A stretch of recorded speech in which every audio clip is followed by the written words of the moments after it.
दोस्तों कैसे हैं।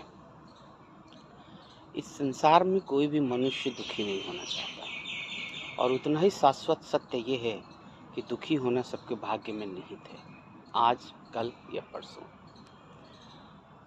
और इस दुख का कारण भी प्रथमतया सर्वोपरि आपके अलावा कोई और भी नहीं है। ऐसा प्रतीत हो सकता है, ऐसा लग सकता है कि इस दुख का कारण कोई और है, लेकिन इसके केंद्र बिंदु में तो आप ही हैं।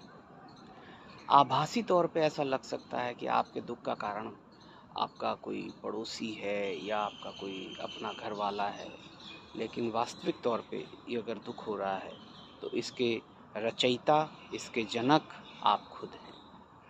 हम अक्सर बोलते रहते हैं कि फला व्यक्ति मेरी ज़िंदगी में होता तो बहुत अच्छा होता और फला व्यक्ति मेरी ज़िंदगी में ना होता तो कुछ भी परेशानी ना आती। लेकिन वो जो फला व्यक्ति है, जिसको हम दोषारोपण कर रहे हैं या जिसको हम आरोपित कर रहे हैं, वो वास्तव में वो नहीं होकर आप ही का तो एक हिस्सा है। फ़र्क ये है कि आपको सिखा दिया गया है या आप सीख चुके हैं कि वो जो फला व्यक्ति है, वो आपका हिस्सा नहीं, आपसे जुदा कोई और है।